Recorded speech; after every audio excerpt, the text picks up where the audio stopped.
Laurin, ninth grade season with the 1985 underrated classic Preach. And you're listening to Tommy Throwback Kovac on Splat from the Past.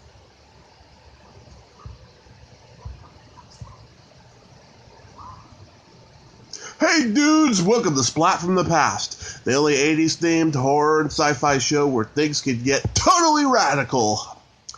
Now today, I will be welcoming back my good friend Marie Laurin, and we are just going to have a random chat. You know, we're in this pandemic, this quarantine time, and no better way than two friends to spend some time than podcasting and talking about the current situation and whatever else can pop into our heads. That's what I've been doing this week. I've been having friends coming back on and talking about it. And no better way to end the week than with Marie Laurin. She is awesome. One of my favorite people in the entire world. So yeah, here is my new interview with Marie Laurin. Hey, Tommy, how's it going? Hey, Marie, it's great. Oh, how are you doing? I'm doing, considering the circumstances, I'm doing all right. Yeah. Hunting down in the Pasadena area, I'm not complaining. I'm surrounded by mountains. Yeah. And nature, it's all right. Yeah. Yeah. You're up north, right? Yeah. If I remember? Yeah, Redding. So it's pretty nice up there, too.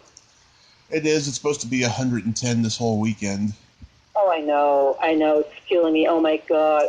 I turned such a pussy when it's hot. I'm such a quiet baby. Yeah, I'm Canadian, right? Yeah. And when it's hot, I cannot take it. I whine nonstop. I turn into a total bitch. It's like, It is really hot a few days, though. Yeah, it's been bad. Yeah. But overall, though, how are you holding up in this clusterfuck pandemic? I'm okay. I mean, thankfully enough, nobody I know has been affected by COVID. That got ill here in Los Angeles or, in the States, as far as I can tell from Facebook. Mm-hmm. Unfortunately, I lost a couple of people in Quebec. They're related to me through marriage. They were the grandparents of cousins of mine, mm-hmm. and they're both gentlemen in retirement homes. And Quebec and Montreal. Montreal has been very affected by COVID. It was the hot spot in Canada. Oh. Yeah. You see, the way it works with the school system, our spring break is in January. Mm-hmm. So, with the French school system, so in January, people took off and went to, it's very cheap to fly from Montreal to Europe.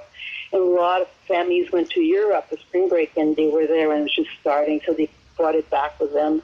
So it just exploded in Montreal, yeah. Yeah, I didn't even realize that. I know a lot of people up in Canada that I've interviewed. I didn't know that it was really bad up there. It was really bad. Montreal and Toronto. And the rest of the country was barely affected, but mm-hmm. they got it under control, so that's good. Yeah, it is good. Yeah, that's awful still. Wow. Yeah, I just, when the year started, I was on a diet, and I lost 25 pounds on it, and wow, it was a struggle, but I got through it. I still got a lot more to go because once the pandemic started, I slipped again, and now I'm back on the... Come on now. Don't beat yourself up. Everybody slipped. There's nothing else to do but eat, Yeah, well, my doctor be upset about that, but I'm going to cancel. No. I'm going to cancel my appointment in October. I need more time, but I started again, and it's a struggle, but I will get through that part of it.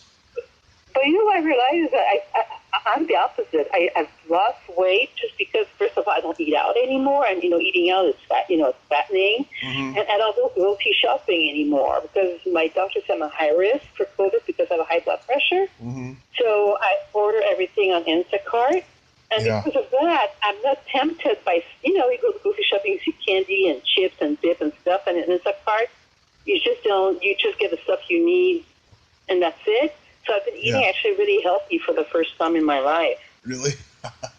Yeah.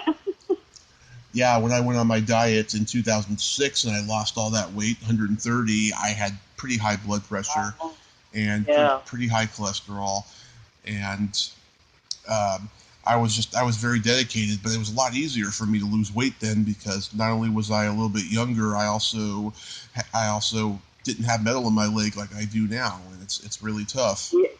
Yeah. Well, do you do your own groceries or you order online? Of what?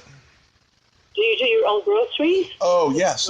Yeah, we get our own groceries here and stuff. We haven't ordered online. We should start. But you should. It's really worth it. And then once you get to the cart to pay at the end, you see everything you bought, and you realize, oh, God, did I spend how much money? And then you start ticking off, eliminating stuff. Yeah. So, when you go to the grocery store, it's embarrassing to be at the cash and start complaining about, well, I don't really need that. And building up the line, but online you don't do that, so you actually save money. Mm-hmm. You can meet your budget, so you should try it. Yeah, we should. I think this whole pandemic, though, has been very humbling for a lot of people because ever since 9/11, just the world has been so selfish and greedy, and I think that this is like a real reality check. Right? Totally, but at the same time, it brings the best to the worst in people.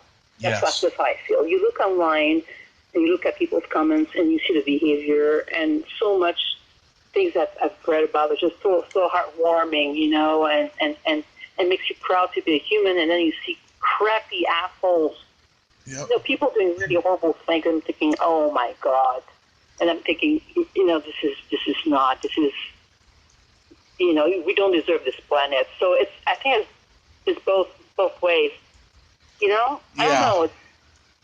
I think it started before COVID, though. I mean, it's been there for a while. I cannot believe the things I see. It's just, God. Oh. And you never know who's really behind the computer screen, too. It's so tempted sometimes just to get off Facebook, but it's wonderful for me to stay in touch with all my friends, my friends back home in Quebec, my friends here, and it's so convenient. And then it's also for self-promotion, of course, when you're an actor and you get to promote yourself. So I stay on it, and I try to focus on the good side of it, the good aspect of it, and sort of ignore. And it also makes you aware of so many more issues and struggles people have, and we're able sometimes to help and get involved, Mm-hmm. I had a troll recently. It lasted almost a week. This guy, he just kept screenshotting things and just and showing it and stuff. And I had blocked him. And then he went on to my my Facebook fan page and was trolling me there. And I had to block him on there too. And just the guy won't give up. I don't know who the hell he is. And he's using a picture of the wrestling promoter Jim Cornell. Oh, I'm sorry to deal with trolls. I haven't experienced that yet, and thankfully. Yeah. But you're developing. But you're kind of well known, though. You have quite. You look at it as a compliment, right? The more known you get, the more trolls you'll get. I understand it goes with the territory, but this. Yeah, unfortunately. But I didn't like the source of where it came from because I had this guest on 2 years ago. She came on twice. I don't even know why she came on the second time. And she started getting really weird toward me after the second time. And I called her out back in May because I just thought she was being rude to me and stuff. And so she publicized it on her fan page. And that's where the guy found it. He found it, screenshot it, and that's when it all started. This is ridiculous. What it reminds me of? I call it high school cafeteria syndrome, where at lunchtime, high school kids get together and they have cliques and they start rumors and they pick them, they bully, you know what I mean? Yeah, exactly. It's not adult behavior. Yeah, it's, middle school is even worse for that because I used to teach, and it's like they're brutal to each other, and the whole thing of trolling reminds me of that. These millennial college kids, they're acting like they're still in high school by shaming people on social media. It's just high school level bullshit. They need to stop, and it should be illegal. It really should be, because it's bullying. Yeah, you get the whole cancel generation thing. Sometimes it goes to an extreme. Yeah. Yeah, and you don't even know what they're posting is even true too, you know. And it's like no one wants to find out the truth. Nobody wants to do any kind of due process. It's just it's really scary and weird. Yeah, I agree. There's there's so much kindness and empathy lacking in today's world. You know what, though? I think there always was, but we weren't aware of it because we didn't have social media and we didn't have cell phones, and you could take pictures of what was going on. But if you look at history, the human race always been brutal to each other. You know, the massacres, the stuff people used to do, it was even worse. You know, torturing children, women, animals. It's still go on, but at least now we're aware of it and fighting for it. Yeah, like when that George Floyd thing happened, right? People were acting like you know like racism stopped for a long time and then it came back. It never stopped. No, it's just it never stopped. Absolutely, it could be micro, you know, act of aggression. It doesn't matter what kind it is. It's there. My former boyfriend was Hispanic, you know, born in California. His grandparents were from Mexico, and we were together for 5 years. And I've noted it was years ago, and oh my God, little things like we would go to a department store like Nordstrom, for example, and you know the salesperson would rush to me and ask me for help if I needed help, and he'd be wandering on his own, and nobody would ask him for help. You know, it's just little tiny things like that. That when you're close to someone from another group, you see how different they're treated from you for being white. Yeah. It's always been there. Yeah. It's always been there. Yeah. They just act like that it just came back all of a sudden, you know. And I think that if anyone had been killed in that video, they would still raise the roof about it because, you know, they were looking for distraction from COVID boredom, you know. I don't really think that they were looking for a cause in this, sadly. It's very discouraging, but you know, I think there's a lot of very, very good people who are trying to change things. Some, I think, but yeah, a lot of people looking for attention. Everyone's always looking for attention now, sadly. I think the social media is triggering narcissism in a lot of people. That's a good way to put it. Yeah. Right? You just endless selfies and look at me and all that kind of stuff. Yeah. And it was probably there. It's just that it give us the tool. You know? So. Yeah. I mean, think about it. You know, back in the days, back in my days when I was a kid, I mean, take a picture was a big deal. You had to line up people, take pictures, and then drive to the drugstore, drop the film off, wait, and then go back and pick up the pictures. Right. You know, that was, but now it's you know, help if you're impulsive about it. There it is. You just take a picture of yourself. You can do your duck lips, and then there you go. The last time I had a disposable camera was in 2009. It was only that long ago. I had bought one because there was a bartender at the bar that I worked at who was stealing, and I was trying to catch her on camera. I never did. I did catch her without pictures, though, unfortunately. Did you? Yeah. Yeah. And it was crazy. It was really crazy. But the last... But you know, with social media, I mean, it really, to me, it's an amazing tool. If, you know, for example, I'm very much involved in rescuing animals. So ask any shelters through social media, they save thousands and thousands more lives because people post dogs are about to get killed in shelters, and people get together and try to pull them up to shelters and rescue, nonprofit rescues, and raise money. It makes a huge difference. And on the personal level, I mean, I remember my dad went on a cruise when he was 88 years old and got ill on the cruise, and they had to, you know, go to Puerto Rico to let him up the boat, and he was in the hospital. He ended up dying, but he was there for 2 weeks, and I flew there to be with him. And I posted a picture of me and my dad in the hospital. At that time, I was still starting to use Facebook, and I was very desperate and lonely, there by myself. And the response I got from people was unbelievable. People sent me messages of support, and every day I start posting what was going on with them, and it was such an amazing way of process everything and the grief. And who would have thought something as superficial as Facebook, but for me, it really helped me a lot. Oh, that's good. So I think it can be used it could be a great tool of emotional support.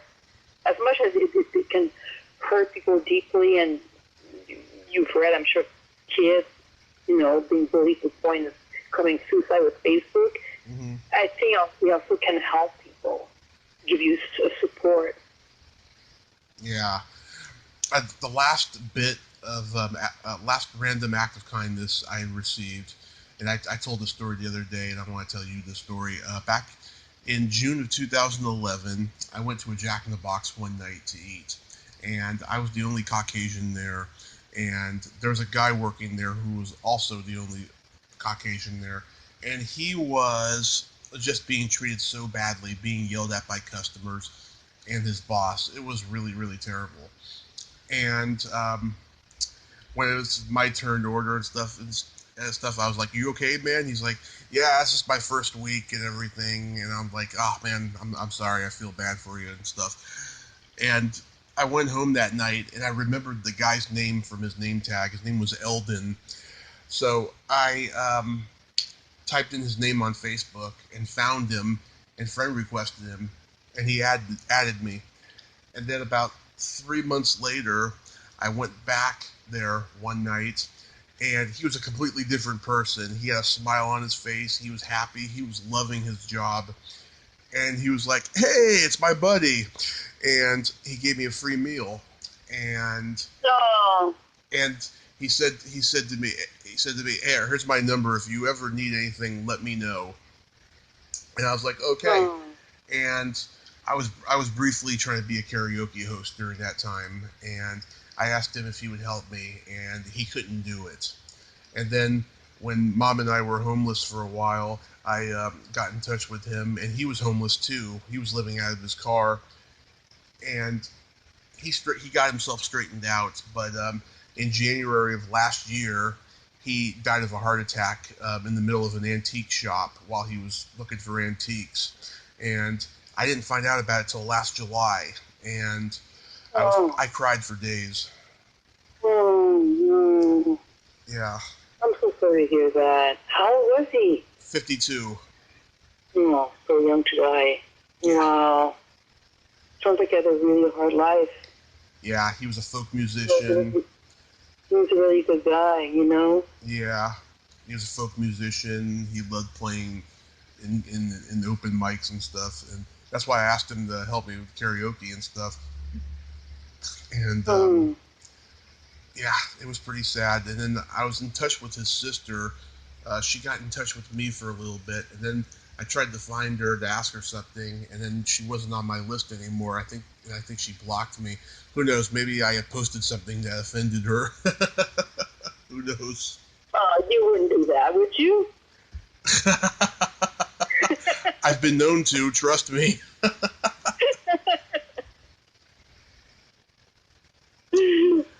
Which brings me to my next thing here. We talked in Facebook Messenger about surprising you, and I want to ask you something. It's a two-part version of this question. How comfortable are you talking about sex? Talking about sex, I'm pretty comfortable with it. I mean, yeah. I mean, I used to work with teenagers. Yeah. So the subject came up pretty much daily on my work. So yeah, I'm pretty chill with it. Okay, then I don't have to ask the second part question of it. But back in May, I did a month-long block of shows talking about sex because May is International Masturbation Month. A lot of people don't realize that. And I had a lot of returning actor friends on, and porn stars and sex doctors and therapists and experts on, and we just had a great time the whole month talking about it. And I got such good remarks from a lot of the first time people who were sex doctors and so forth, because they thought that I was very respectful in talking about a very difficult subject, without bringing their own sex lives into the equation. And they didn't mind me talking about mine. They actually thought a lot of the stuff I said was pretty funny, But yeah, so I wanted to. You have a new career ahead of you. Like I think a column on sex. Like running a blog or a show on that, and I think guests come over and talk about it. Yeah. For what you're doing already. But you need more work, I know. But yeah. You might be really good at it, especially because, you have a great sense of humor. It's kind of nice to mix it both together. It is a very difficult subject to talk about and stuff. But what I wanted to talk about. Do you think that the G-spot is real? Tell you what, I don't know. Mm-hmm. Do they have people who seem to think so? I think so. Yeah, I think so. Mm-hmm. I would say yes. I think so too. Yeah, I think. Yeah. I know they've read articles. They say they can't really. Some doctors are like, gynecologists are like, can't really locate it, physically. But no, I think so. Yeah, I think so too. Because I feel like when I'm giving a girl foreplay, fingering her, I know that I'm not touching anything else up there. That there's that description of what they say the G-spot is. That little ball. Yeah. But you know what? I hate to bust your bubble, but you know that the vagina, at the end of the vagina, there's very little nerve ending. Right. You know that, right? Yes. So guys say, the longer the better, all that kind of stuff. Mm-hmm. Because it's just, you're just dreaming. It's not where the nerves are. And, that's why we can wear tampons and we don't feel it. Right. And then sometimes you read research about women who forget that a tampon, and they have health problems caused by that. But no, because there's no nerve. You don't feel it. Yeah. So it's more towards the entry. Yeah. So. Yeah, I think that it's one of the greatest gifts that God has given to women, next to the clitoris. Yeah, I would agree, definitely. Yeah, it's so profound, I wish us guys we had stuff like that. We got the prostate gland. You got a penis. What are you complaining about? You got a penis. But we got the penis, but we also have the prostate gland. But a lot of guys don't like being touched up there. Yeah. And also we got the perineum. It's right there in the middle and stuff. But I don't know. It's much more obscured. Whereas it's easy to find the women's stuff. If you know where to go. I think with the guys it's pretty easy too. Really? What do you have a G-spot handy? I do have it handy. Clitoris handy. Yeah. Oh my God. No, I don't have a penis. The only thing I wish I could have as far as like a penis is to be able to write my name in the snow. This is something, coming from Quebec. I've seen that done many times. And I'm thinking, damn, I wish I could do that. Write your name in the snow. Yeah. Oh, that's brilliant. I love that. I have a great story about how I lost my virginity. In the snow? No. Oh. A football field in high school. Oh, wow. There's nobody there, probably, right? You have to feel No. It was graduation night. It was late at night after coming back from the graduation party. It was me and my guidance counselor. Oh, really? Yeah. Uh-oh. Were you jailbait or you're legal? I was 18. Like I turned 18 the week before, and she was 32, and she was newly married. I found out she's still married, and she has a kid now. But at that time, she was newly married and stuff. And she came my junior year, and I had another guidance counselor before her, but she came junior year, and it was this weird thing, where we were just like I didn't think that night was ever going to happen, right? But I think she knew in the back of her head that it was going to happen. Like, she liked me from the moment that she met me. Not very professional of her part. Not very professional, no. No. No.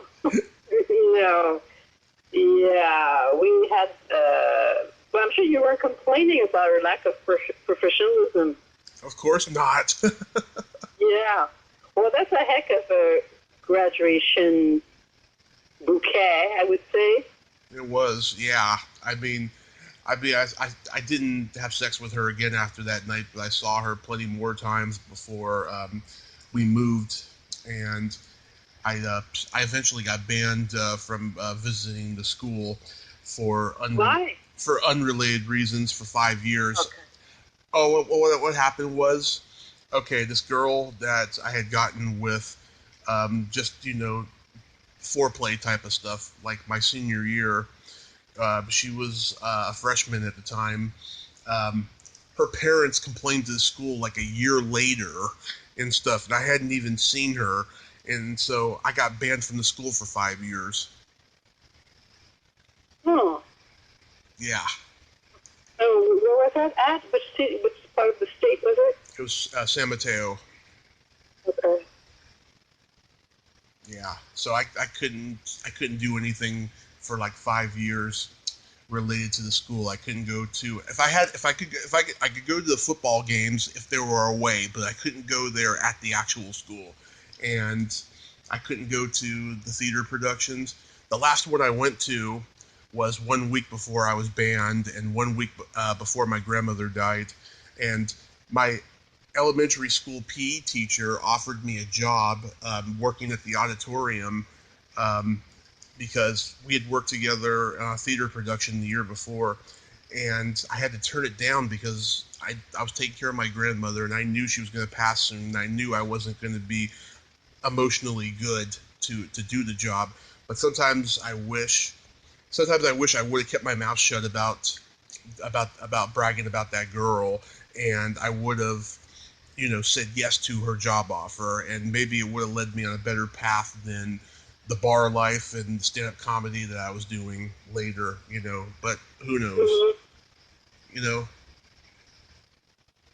Do you still do comedy, stand-up comedy? I haven't done it in 2 years. Okay. I went through a lot of shit doing it last time I did it. When the Me Too movement... This is so hard. Yeah, well, I just don't like other comedians. They're bullies, and I had this one comedian, he went up on stage 2 nights in a row and was bringing up my Facebook drama for crowd work in front of people, and I almost got into a fight with him the second time he did it. I was so mad. And he eventually left the Bay Area for having a reputation for doing that. I don't know if he's doing that out in LA. I do know he's out there, but I don't know if he's still doing it. But you just don't do that. Mm-mm. Well, the whole landscape of comedy now is changing a lot also because of, our society is changing, and it's becoming more and more a delicate balance between what is okay to say and what not okay to say when you're a stand-up comic. How do you feel about that? I think, I've been saying this for the last couple of years. I think that in the future, comedy is going to be so taboo, and it's going to be so hard for anyone to get into a comedy club, not because of talent necessarily, but because of age, because they want young people in the comedy clubs. I think that all comedians are going to turn to theaters for like one-man shows or one-woman shows more, and you got a little bit more leeway to be politically incorrect and dirty when you do theaters like that, because it's not like you're being seen so often on YouTube and people are passing around your video as much, in the theaters. It's a much more sophisticated platform for you, There's a censorship now. It kind of reminds, for example, with Lenny Bruce, for example, was censored for saying some things, cussing. Yeah. And now we're getting a lot of censorship going on. A lot of it it should be, absolutely. Mm-hmm. Certain things that, they're not okay to make fun of, but other things, if I was a stand-up comic, I would find it difficult now to find, I would be nervous to perform. Right. Yeah, it's totally different. It's a new challenge for stand-up comics now. Yeah. It is. That's why I want to stay away from it for a while until I can see that, I can still do it and there's less bullshit and people are actually going to be able to perform now after the pandemic, because I had a friend on yesterday. Yeah, I had a friend. So much stuff to contend with right now. Yeah, I had a friend on yesterday who's a waitress at the Comedy Store, and she does the stand-up, and she went on stage with nobody there because nobody went, They reopened, and nobody was there. And I was like, God, that must have been scary, and it was for her. Yeah, and I just hope this thing gets over. Look, I don't understand why wearing a mask becomes a political issue. Me as an individual, I don't get it. Mm-hmm. Talk about my dad when I watched him being on a ventilator for 1 week, and I would not want to go through that. And I'd rather go out. I go to the dress for Jack in the Box because I'm addicted to their iced tea. So I always put on the mask, and yes, it's a bit of an inconvenience because it's hot right now and it's smoggy. Mm-hmm. But it's no big deal if it can make a difference. Why not? That's how I look at it. Yeah. Yeah, I don't know. I had my test back in May. I was tested negative, but I had a 48-hour virus that was pretty bad. It was the worst one I've had since I had one for 2 weeks. The first 2 weeks I was moved up here. I thought that was pretty bad, but this was just as bad because it lasted 48 hours, and I was damn sure I had it, but I didn't, thank God. You didn't? Okay. Yeah, and it's so confusing because there's so many different symptoms. Yeah. Something else. It's like every week they come up with some new symptoms for COVID. Now you can have a rash. Yeah. Well, I had a rash in end of January, and I had all over my torso. I had a rash, like red bumps. I never had that. Yeah. Went to the Kaiser, and they said you must have allergies. I don't have allergies. I don't. I had no idea what I was. Now last week I read. And I look at the picture, and it's just like what I had. Who knows? I don't know, but it's really mystifying with that virus. Nobody seems to know yet because it's so new what to do, right? What's the right thing to do? So the way I look at it, that since nobody knows for sure, just don't take any chance. Better say than sorry. Mm-hmm. Yeah. I think that's probably why a lot of people don't believe it's real because they're coming up with so many different symptoms, Yeah. And it's a weird. I can't believe. I cannot believe it's real when you see the pictures. People like in New York and the big truck they converted in freezers to put all the dead bodies, and the report of doctors can't take it anymore. They're just like. I was listening to an NPR on the doctors yesterday saying that a lot of doctors, once this is over, they want to quit the field. They don't want to work with doctors anymore. They're too burned out. Mm-hmm. I don't blame them. It's a horrifying condition to work under, and we don't have the supply to protect them. Right. Oh. Yeah. It's scary. It's really scary. I never thought in my lifetime I would see anything like this. I mean, I can tell you, starting around 1999, 2000, I started seeing the world getting weirder and weirder. First, it was the boom of the internet. Then 9/11 happened, and then I started seeing all these local businesses that I grew up going to in San Mateo being turned into unaffordable housing, and it's getting worse and worse. I mean, you were lucky. You had the advantage of moving to LA during the last generation of it being old Hollywood of how beautiful it was. Before they started knocking buildings down.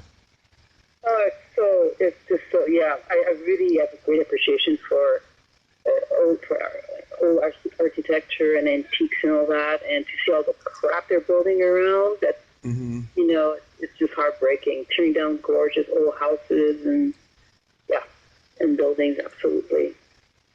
It is. I came here to go to school in the late 70s, so it was still the old Hollywood. Yeah. Yeah. It's crazy. I remember when I went to Hollywood for the first time in 1990, and it still had that old look to it and everything. I remember the Walk of Fame so vividly in 1990, but as I went there for the first time in many years, 4 years ago, I was like, God, I don't remember the Hard Rock Cafe being there. Right? No, now it's just like a big open mall. Yeah. That's what it is. Yeah, there's no more charm to it. Mm-mm. Yeah. Yeah, it's clubs, lots of nightclubs, bling bling, and yeah. Yeah, it's insane. But something else I wanted to bring up about sex. My whole life, since I was 12, going through puberty, I've been a chronic masturbator, and I've been very open about it my whole life and stuff, and I've always been shunned about it. Not so much that I'm open about it, but that I do it and stuff. But recently I got some closure. I found out that my father was the same way. Oh, really? Yeah, that it's a trait passed on down to me. My mom told me, she said, I don't even know how you were even born because my dad never wanted to have sex. Wow. Yeah. I was like, wow, because he's always bragging about all the girls that he was with in high school, before mom and stuff. I was like, that is strange, but I got closure about it. Well, that's interesting, though. I'm not even sure if it's a trait. I've never heard of that being a trait you can pass on, but I wonder what happened to him in his life. I mean, he prefer one thing over another? Yeah, I don't know. I mean, No, your dad is passed away, I assume, right? Oh, no, he's alive. Oh, okay. He's alive. So but... are you still in touch with him? Oh, yeah, we talk all the time, but You can ask him then if you feel comfortable. Hey, Dad. Well, it would be just so awkward to ask him that, He's giving dinner. Yeah. The turkey, the gravy, and the mashed potatoes. Yeah. Just tell me, Dad. That's hilarious. Yeah, no, I don't know. But, yeah, I just don't, I don't feel any shame about it and stuff. That's why I do the shows talking about the stuff, Well, is your dad, is it difficult for him to interact with people? No, my dad, I'm just like my dad. I'm very sociable. You're very social, yeah. Yeah. Why? What was your theory that because if he prefers that to being with your mother, I find that intriguing. Yeah. It's really, really unique and strange, but I kind of wish I didn't know it. I just would rather. TMI. Not TMI, but I rather spend the rest of my life, wondering why that I like to jack off than Then, I think most guys do. I mean, most people do. Not just guys. oh yeah, Everybody does. You know, if it's there, we'll use it. yeah, yeah. I don't know. So I wanted to ask you about your rescue dog. Yes. Or what happened to Merritt? Well, yes. So Mm-hmm. I have right now. I'm fostering 2 little Chihuahuas, and you know, when you rescue, they have to be spayed because there's overpopulation of dogs are getting killed every year, millions, and so in order for them to be put up for adoption, they have to be spayed. So the lady, the rescue took them to get spayed, and a week later, which was last Friday, Sugar, that's a little Chihuahua, she's outside and she's trying to poop, and she's straining. And she's like, oh, like she's straining, and she finally pooped, like a micro poop, and she walks away, Yeah. and there's just this blood all over the place. Oh. And I flip her out, and the blood is just gushing all over, and I went in full crazy mode. I mean, like, oh, I could see that scene in The Shining where the blood is gushing out. Yeah. Out of me. And I'm screaming and crying. You remember, I used to get one of the original Scream Queen. Yeah. So, and then this thing, I don't know what it is. This thing pops out of her belly, just like it's the thing in Alien.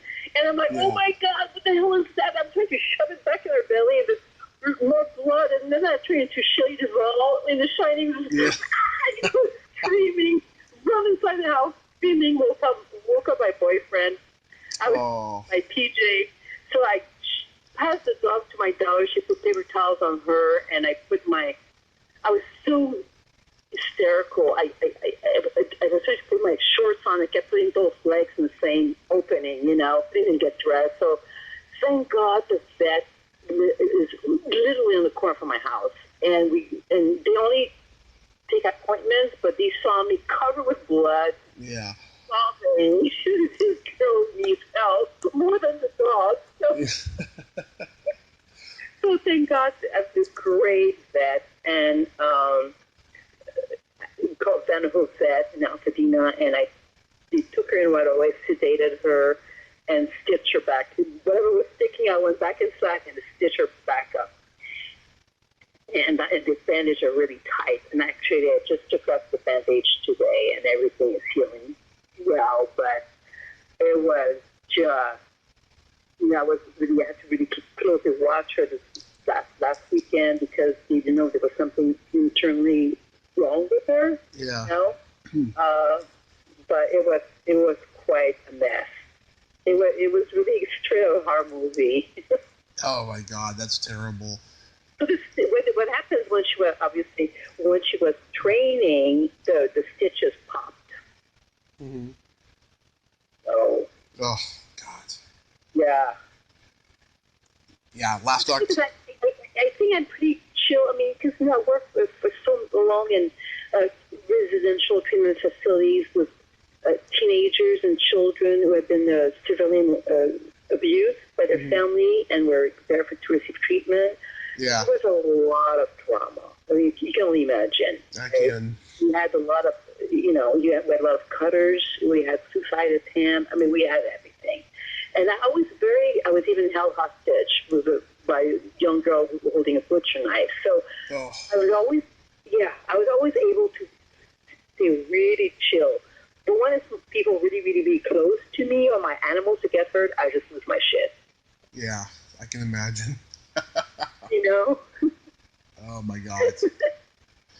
So that was the Chihuahua story. Well, last October we got a cat, and her name is Cinnamon. We call her Hobag because she's always trying to act sexy.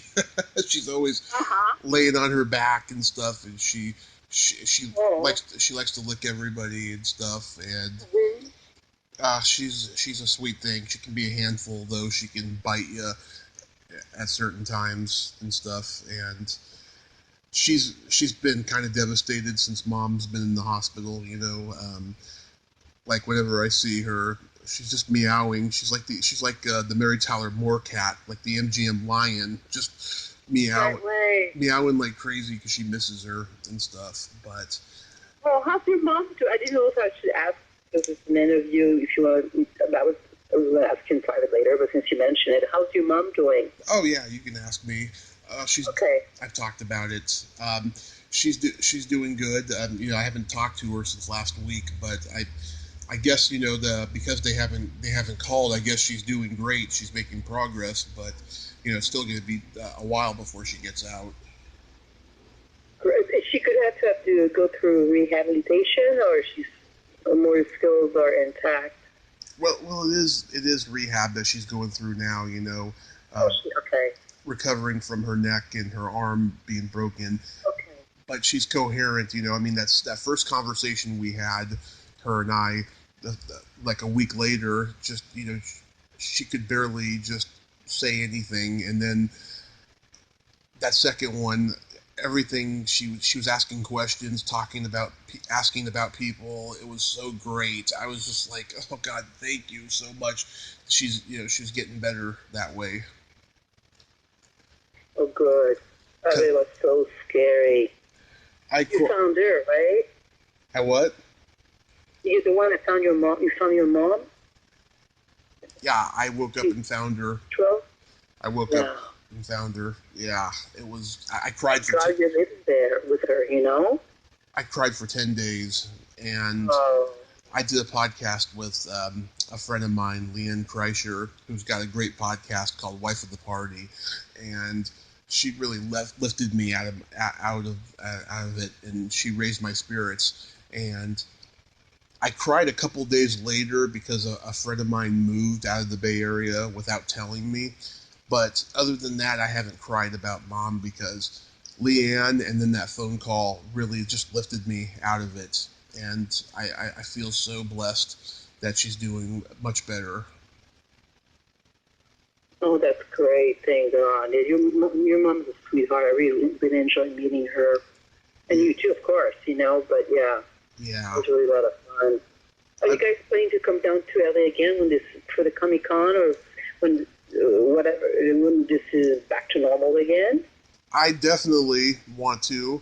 I don't know if she'll be able to with her injuries. If she does, we're probably going to have to take Amtrak or something because she can't drive.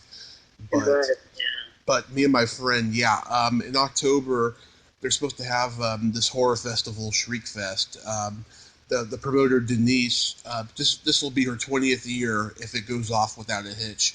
And she's been doing it for 20 years. And she's been wanting me to go the last 3 years. And this year was the year that I wanted to go. But we'll see if it goes on. If it does, then I'll be out there for a weekend, and it'll be great. Oh, wonderful. Make sure to let me know. So Yes. Try to get coffee again, their lunch. Yes. Oh, my God. I know. You have to make people to see him when you come in town, I'm sure, to catch up with everybody. So I'm sure you have a busy schedule. Oh, yeah. Oh, there's a actress that wants to fuck me. Oh. Yeah. Hey. And you and her have something in common. You were both in Talking Walls. Are you serious? Oh, Yeah. You'll have to sit in private, that is. Yes. Well, I want to know. her and I talked about it on the podcast the other day, but I don't need to bring it up again. But I got that, and there's a couple other people I want to meet up with that I wanted to meet up with in May until Masturbation and the Hollywood show got canceled, in May. Yeah. And there's a lot of people I want to meet up with and stuff. I don't know what's going to happen. What do you think is going to happen to like all the film festivals, for example? Because this is such a great venue for indie movies, indie filmmakers, and now they're going online, which is not the same at all. No, it's not the same.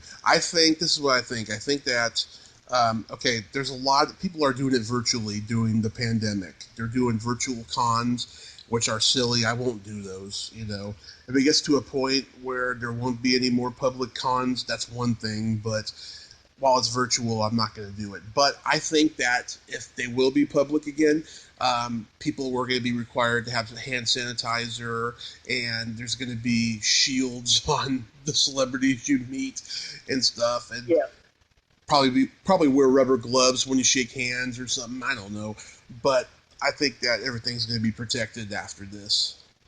Yeah. Yeah, like going to the bank to, get money, that the bank has a big shield, bulletproof. It's probably going to be something like that, which is so sad. And the thing with COVID, human interactions are getting lost now because we need that. We need that physical contact with each other. And I'm sure it's very, very difficult for people. And that's why depression's going up, suicide rate is going up, Ugh.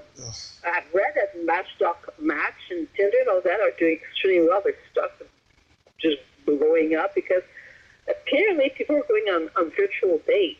Yeah. So they my daughter said, Mommy, you didn't know about that? I said, no, how would I know about that? I'm not dating. I go to boys' clubs. Yeah, people go out and, they'll order the same meal and they'll eat on Zoom the same meal, like they're on a date, whatever. I'm thinking, wow.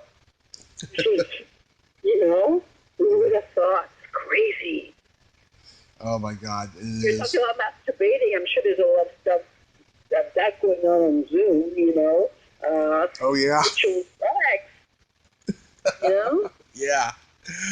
I don't think I would do it on Zoom. Well, I don't like virtual. I don't. You're not ready for your close up, Tommy? I don't like anything virtual because everyone's flesh tone is off. Everyone looks and sounds like a robot. I just don't like the whole Zoom thing. I don't like it either. It's very strange. Yeah, it's useful. I've been taking acting classes on Zoom just to stay in shape. Yeah. And the beauty of it is that it's a group that meets.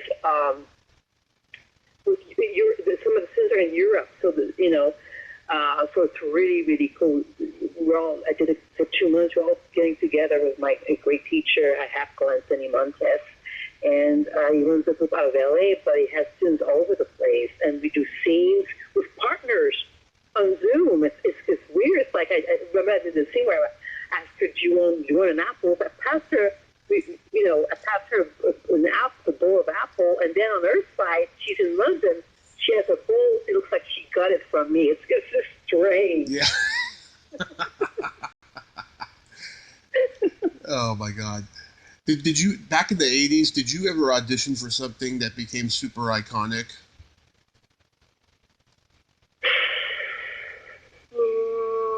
Yes, I did.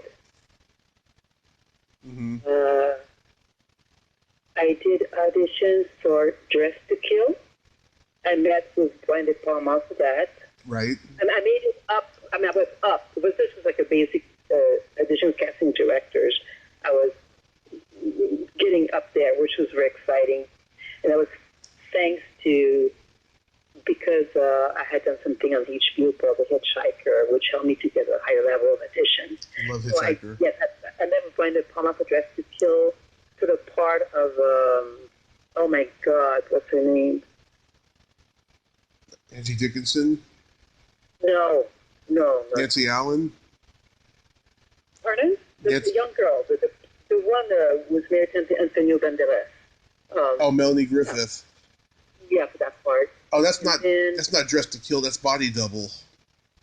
Yes, I'm sorry. Thank you, Yeah. Body Double. Body Double. Yeah. Yes, I did for Body Double. It was Brian De Palma, right, the director? Mm-hmm. Yes, Brian De Palma. Yeah, it was. And then I auditioned for The Unbearable Lightness of Being. With, oh, yes. Which is Juliette Binoche who got it. That's Milos Forman, right? Yes. Yeah. Yes. And auditioned for All of Me. Oh, Steve Martin and Lily Tomlin? Yes. Yep. Steve Martin's girlfriend, and auditioned for You Are Such a Sweetheart. Oh my God, I remember. Well, I'm sorry, I went to bed late last night, so my brain is slow motion. Okay. He just passed away last week. Who directed All of Me? Carl Reiner. Yes, I met with Carl Reiner. Mm-hmm. And and it was a really, really fun audition. It was very physical. I'm sort of being possessed. It's very blurry, but I remember being sort of possessed in the film and being like nympho, like I see I'm supposed to be like a nymphomaniac, you know, and it was fun, you know.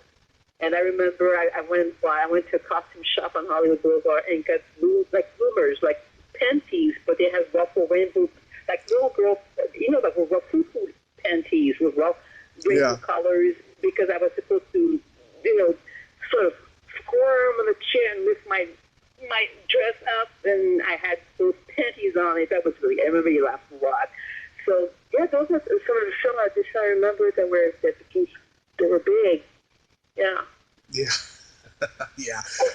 I never got any of them because I'm the big, you know, I didn't linger in big movies, Evan. But yeah. Yeah, the week after Carl Reiner died, I interviewed Fabiana Eugenio, who played a lot of Vagina in Austin Powers, and she was in his movie Summer School, and so she said a lot of nice things about him and stuff. It was so sweet. It made me feel very, very comfortable. It was not snotty at all, yeah, it was very, very nice. Yeah. Rob, on the other hand, Rob Reiner, when he was like 15, he grabbed Mary Tyler Moore's ass. Did he? Yeah. Everyone knows that story. Yeah. Well, he slapped him. Well, 30 years later, they saw each other, and she turned around and said, "Grab away." Well, you know, even if I was like a struggling unknown actress, I was blessed. I got to work with really terrific people. I mean, I was very lucky to be, you know, with John Ritter and Three's Company.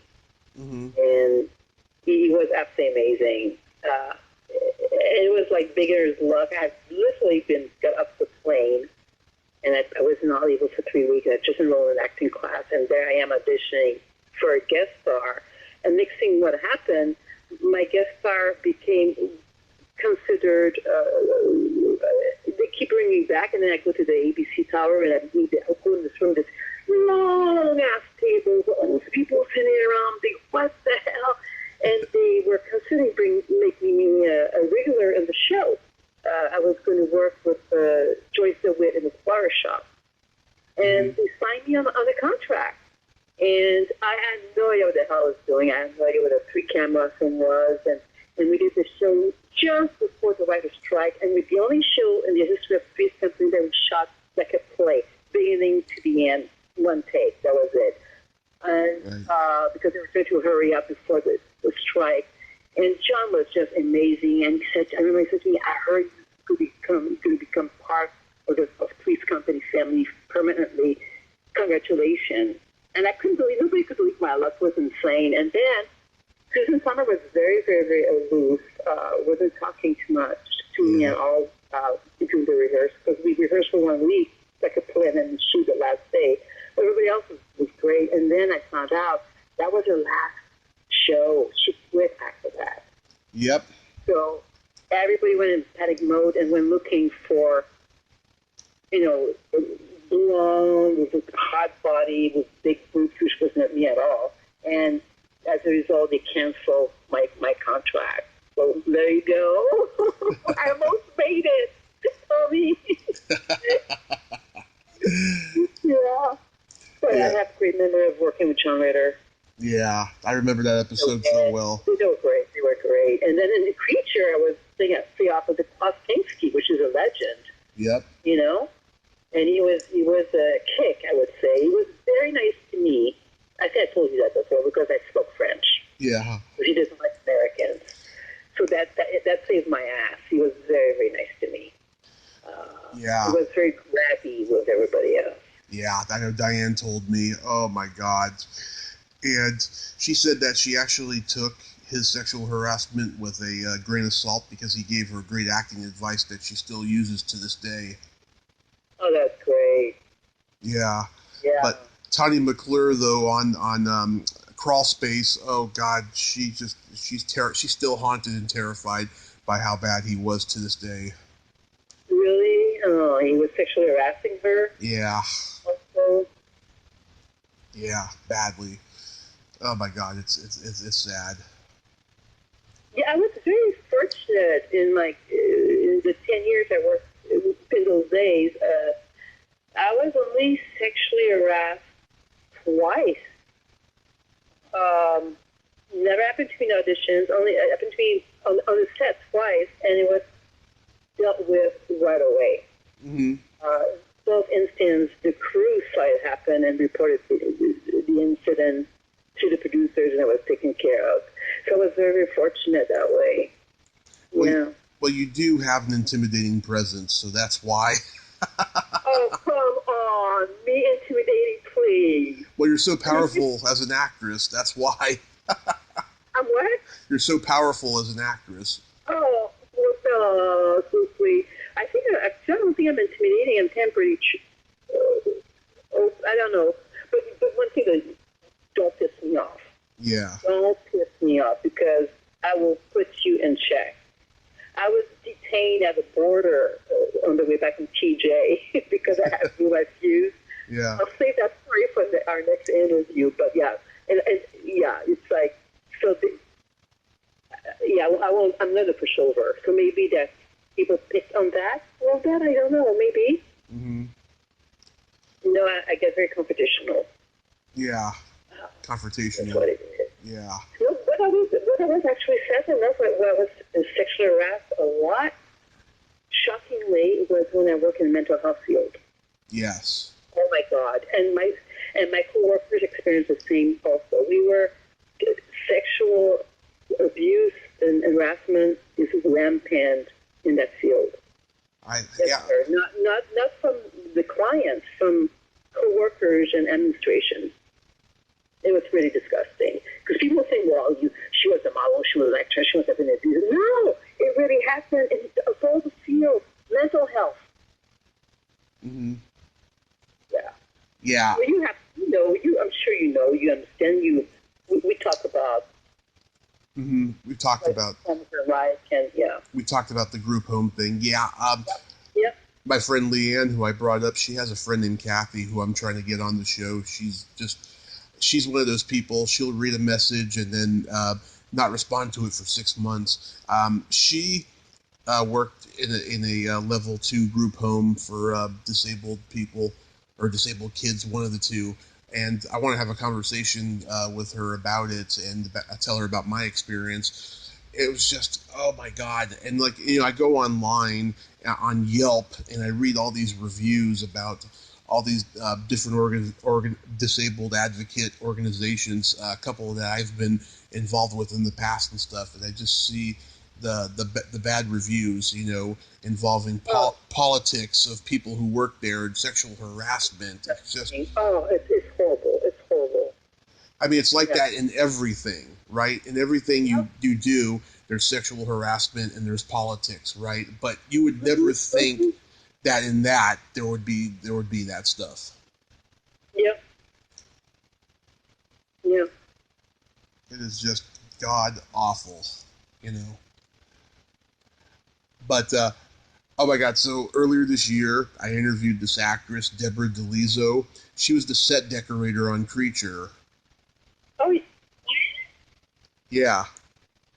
I don't remember her. There were so many people who I didn't see her much because she was a set decorator. She was maybe because when we showed up, everything was done. Did she have good stories to tell about working on Creature? Briefly, yeah. She remembers Diane the most of anybody on that set, but yeah, it's funny. She's a very eccentric artist. She does all these one-woman shows, and she playwrights and just does all these different things. And she's been a dancer. I mean, she's done all these different things. She listened to my interview I did with Marion Ross from Happy Days and loved it, and told me just how wonderful and just how amazing that I am and that I have this show and everything. And she was just being very complimentary of me. And then later I asked her to record a plug for me, and she cut me like a knife. It was like, she was like, that's not my thing. And a friend of hers that had just a co-star of hers from the movie Sorority House Massacre. What was it? Sorority House Massacre. It's one of those slumber party massacre. Actually, just died, and I don't know. She was a little prickly in that email, and it cut me like a knife. I was sad. Oh. Yeah. I'm sorry. Yeah. That's hard when you like somebody and you realize they're not maybe what they thought they were, you know? Yeah. I mean, 9 out of 10 times I don't believe a lot of what people tell me when they tell me that I'm good and I'm talented and stuff, right? But her, I don't know, there's something about her. But then again, that's part of her charm, I guess. I don't know. Who knows? Well, you're very good at doing interviews, and you make, I mean, I feel very comfortable doing interviews with you. And it gets easier and easier because the first time was a little difficult. I was nervous because, I'm naturally shy, so I've never met you before. I don't know who you were, but yeah. After that, it became very easy for me. And then once we met, then it's even easier, Yeah. But you're very good at it. Oh, thank you. I've gotten way better. I actually listened to our first one the other night and stuff, and I was just like, oh my God, I sound so nervous. And I've come a long way since then, I feel. Yeah, I was so nervous that first time, and a lot of those ones I did during that time, and I didn't have like a linear structure of doing it like I do now when I interview someone for the first time and talk about their careers. Yeah, I mean, it's really come together for me. It's happened quite by accident. And you're doing a great job, and it's amazing. You get a lot of really good people willing to give you interviews, and that's great. It just shows that people like the work you're doing. Mm-hmm. I got Ed Asner coming on next week. You kidding me? Nope. Wow! How'd you pull that one? I was supposed to interview this one actress a year ago, and I'm actually going to interview her the day before, finally, because this movie of hers is coming out, and her manager said to me, I have all these other clients, and it's like youngins, and I'm like, I don't really, I lean towards more, 70s, 80s people, and he said, well, I do have Ed Asner, and I was like, yes, please. Wow, that's exciting. See, you're doing great. I mean, sometimes I know you get a little bit discouraged, and we all do, everybody does. Yeah. But you just pick yourself up and keep going because you got something really good going there. I don't get discouraged anymore about the show and stuff. What I do get discouraged of is life and just things that are going on, because I just don't want to be. I don't want to be homeless again. I don't want to be in a group home again. And I don't want to. And I just don't want to not be able to do the show. I mean, I do so many of these a day, so many of these a week. Starting next year, January 1st, I'm gonna knock it down to like maybe 2 a week. And I need to spend more time with my mother. I mean, this experience has really taught me that I need to spend time with her. Yeah. And I need to focus on my own health, too. Yeah, absolutely. But I'm in no means going to stop at all. Good.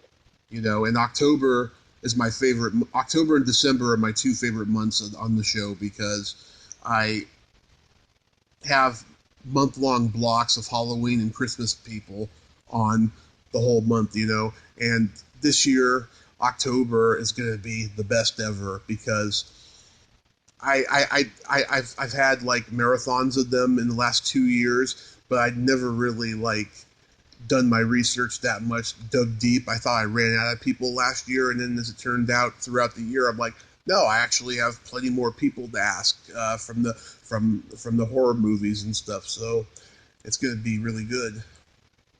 Oh, that's great. I'm really proud of you. You're doing really, really good. Oh, thank you. Yes. I can't wait till my movie is done. Remember the movie I was working on called The Uncanny? Oh my God. Yeah, I wanted to ask you, like, what's the status on that? Well, it's been almost done for 3 months. Mm-hmm. And now the only last thing is color correction, which is done by Technicolor. And because everything closed down, in Hollywood, they're back in business slowly, so we're just waiting for a spot for us to open up and go in there. And we have 5 days to work with them on the premises to do and then we're done with the film. We have great. I'm really excited about the score.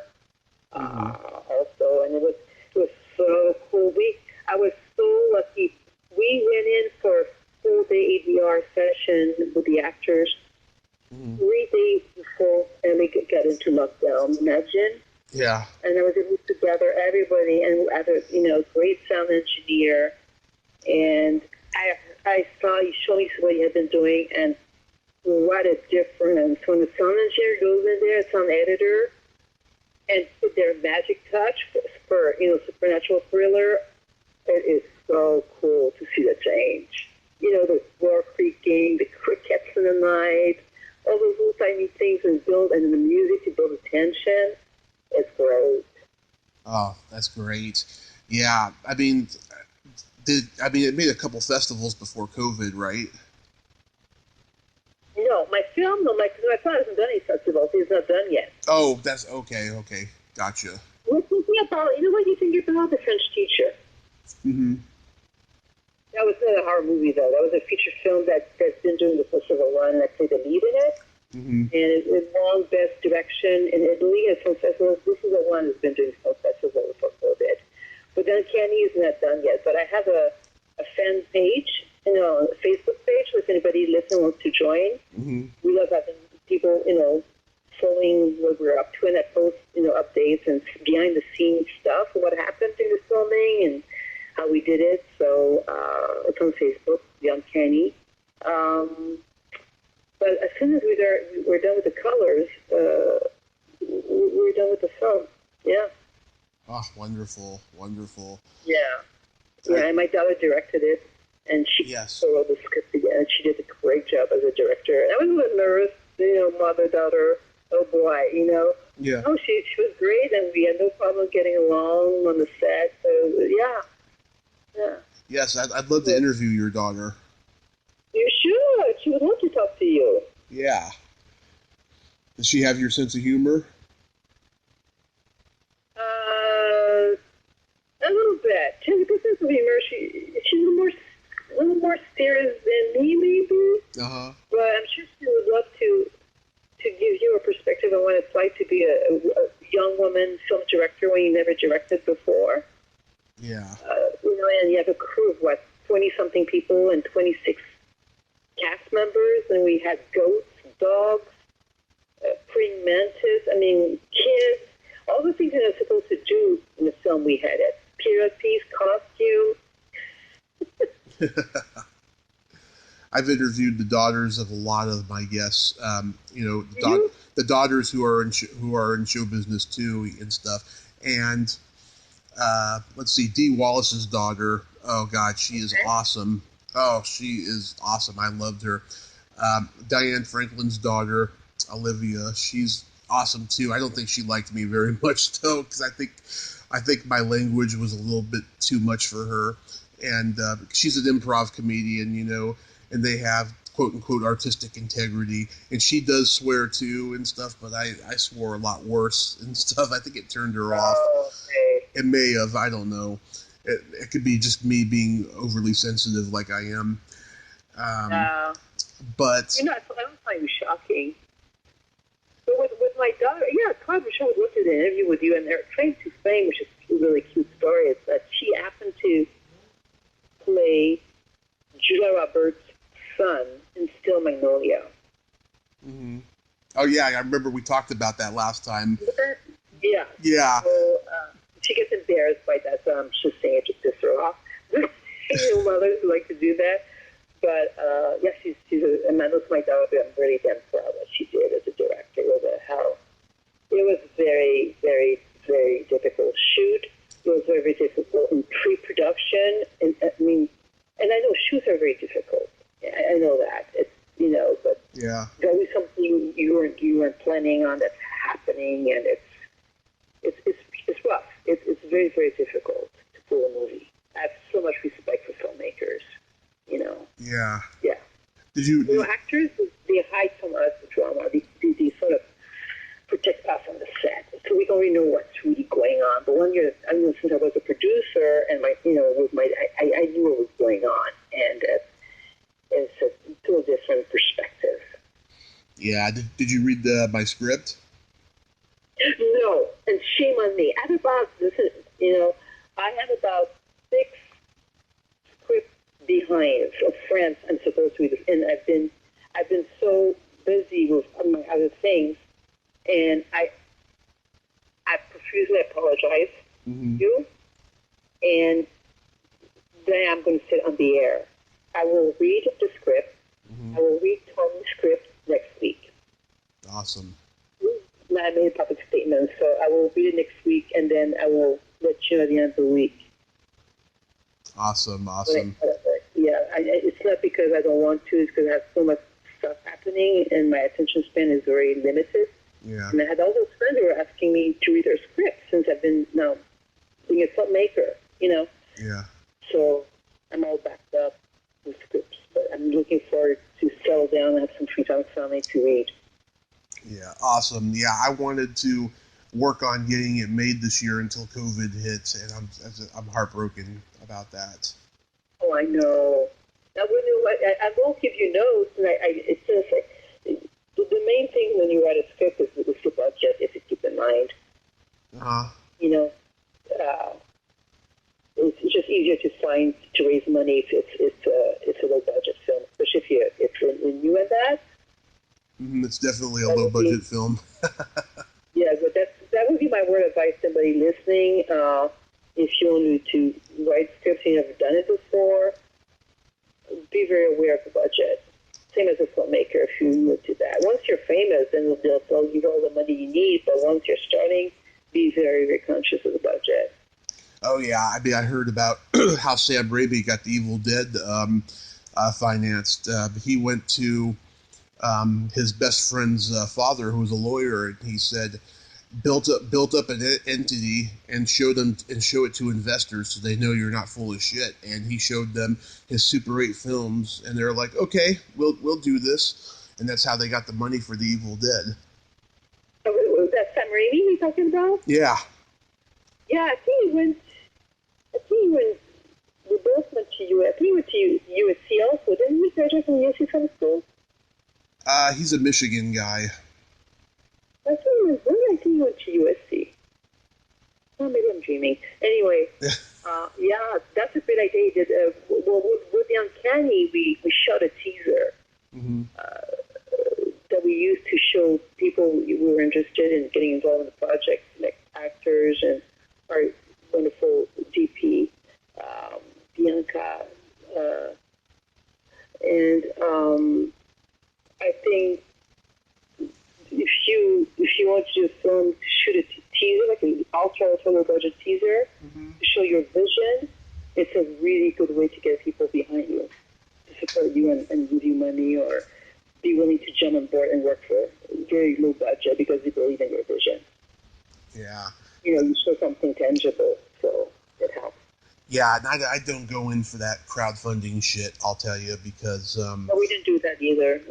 Yeah, because, oh, God, there's a guest of mine who spent the last 2 years climbing Mount Everest doing a crowdfunding movie, and a couple other guests of mine were signed on to do the movie and dropped out, and they will not talk about why, and I've been told it was pretty bad reasons why and stuff, and I stopped supporting the project by that point. I wasn't sharing it anymore, and I'm happy that my name is in the credits as a special thanks for donating and stuff, but I just don't want to be involved in that kind of Hollywood political crap, Yeah, and the problem is the more people you get on board, the more captains you have. The people who think they're captains of the ship. So yes, keep it simple. Keep your crew to a minimum.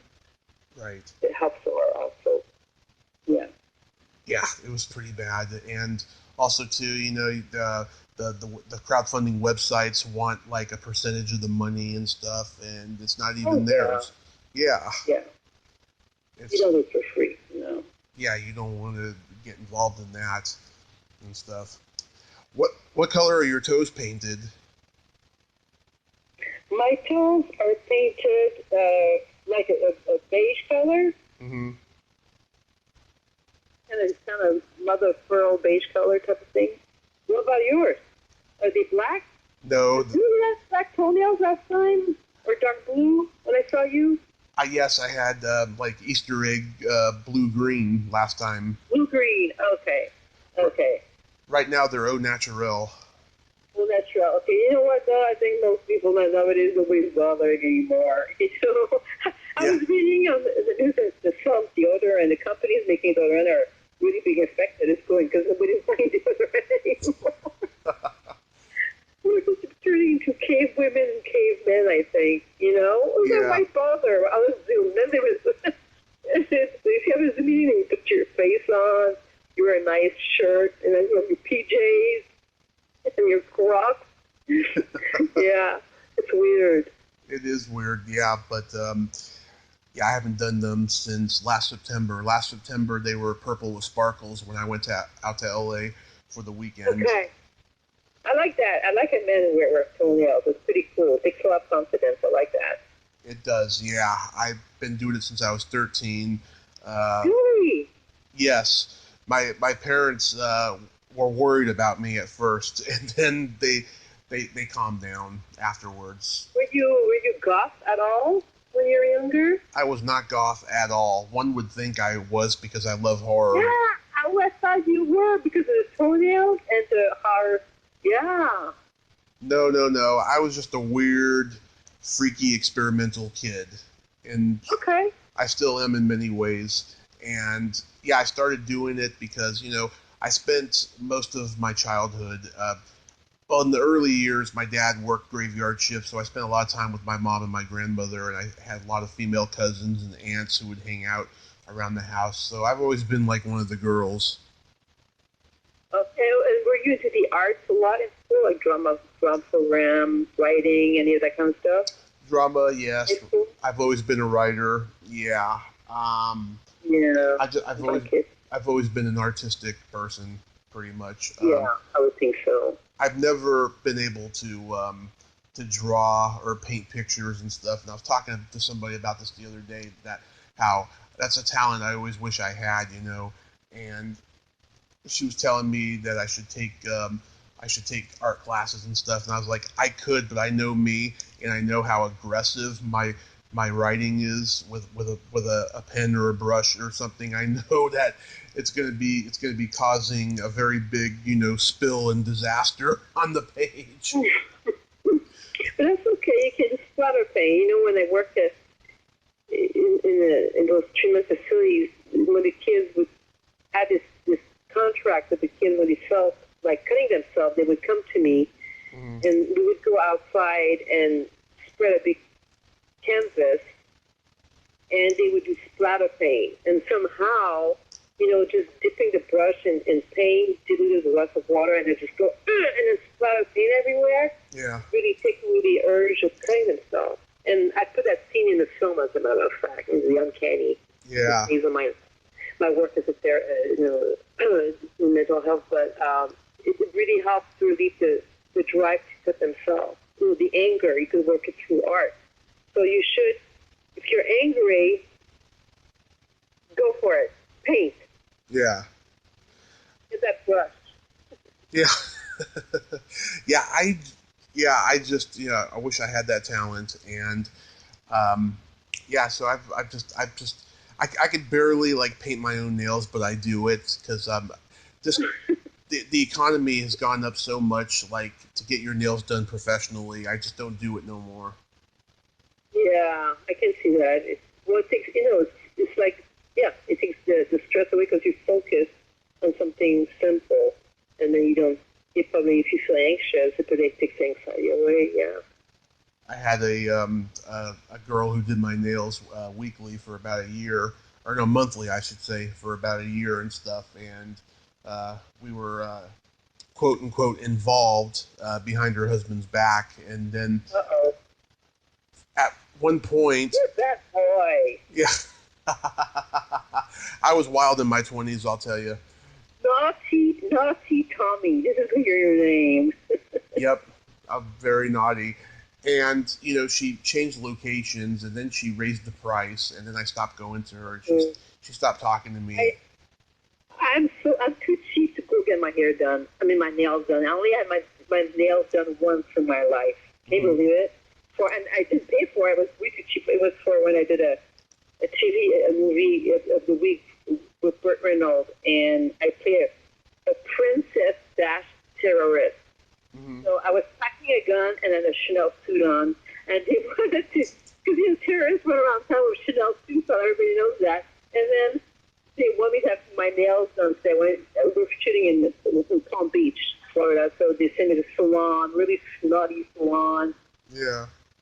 On Worth Avenue, and they put acrylic nails on me, and I thought it was such a nuisance. They have those fake things attached to my fingers. I hated it. Yeah.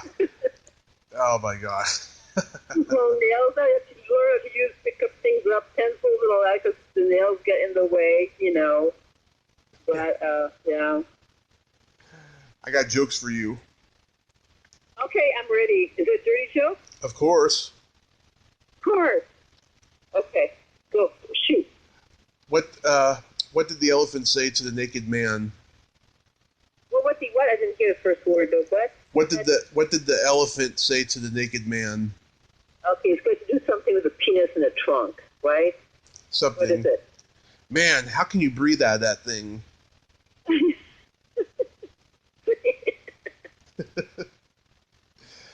You know what happened? It's very cute, actually. Oh yeah, I tell that to people who don't even like dirty jokes. They love it. Yeah.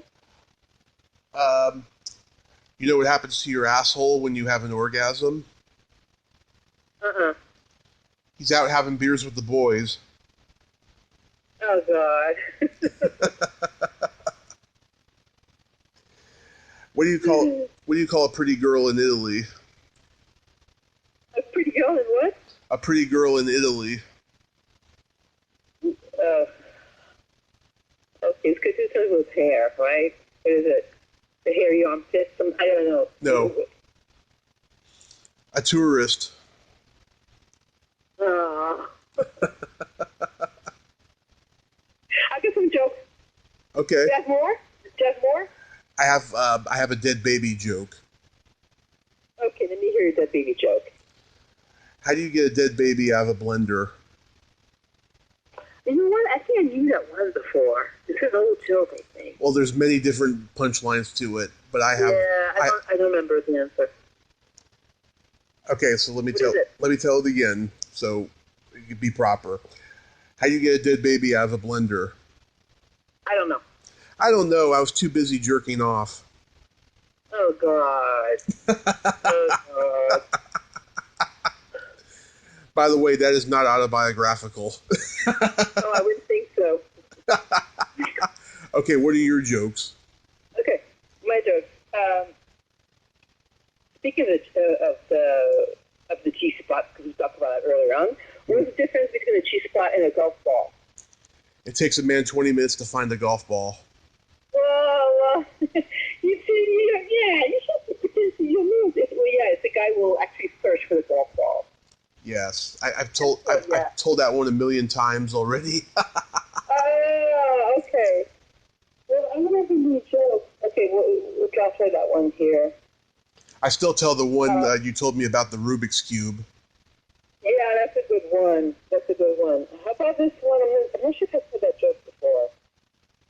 Okay, so there's a man and a woman are having sex in the dark forest at nighttime. And about 15 minutes in, the guy suddenly gets up and says, "Man, I really wish I had a flashlight." The woman says, "Well, me too, because you've been eating grass for the last 10 minutes. That's good. I like that one. I think it's cute and it's funny. Yeah, I like that one. Love that. Okay, I'll do one more. What do you call a smiling woman soldier? Oh, that's my tongue. Wait, say it again. What do you call a smiling woman soldier with a piece of hair stuck in his front teeth? What? A gladiator. That's a good one. There. Oh, so this is my jokes for the day. There is nothing more sexy than a woman telling dirty jokes. think so? Okay, I'm glad. I'm glad it wasn't offensive. I don't think it was offensive anyway. No. No. You know what? Dirty. I'll teach you French. Dirty joke in French, Quebecois French, is tit face cochon. Can you see that? Tit fascosin. Tit face cochon. Tit cross us again. I can't say it. It means a little. It literally means a little cheeky joke, because cochon, which is a female pig in French, means dirty, like naughty, dirty. Cochon is a pig. Cochon is a female pig. So in Quebecois, dirty joke is a face cochon. Yeah. Yeah. I interviewed this one actress, Day Young, and one of her co-stars told me that she is a really good dirty joke teller, going back 40 years. And so I asked her about it. This was earlier this year. I asked her about it. She's like, "Oh my God, that was a long time ago. I can't even remember the last time I told a dirty joke." And I told her that one you told about the G-spot. And she laughed hysterically. And she told me, "I have a Dutch boyfriend. He can find mine just like that." And that was hilarious. Yeah. Maybe Americans are a little bit behind with the G-spot. I don't know. Yeah. Oh my God, Marie, thank you so much for coming back on again. Oh, thank you. It was such a pleasure. I was so thrilled that you asked me again, and anytime. I've always had a wonderful time talking to you, Tommy. I always have a wonderful time talking to you, and soon we'll have a private conversation, and okay. I'll let you know about my mom and stuff. And absolutely, send her my love. Yes, all we can do is pray. Absolutely. And you have a wonderful weekend. You too. Be safe. I will. Okay? Okay. Okay, bye-bye. Bye-bye.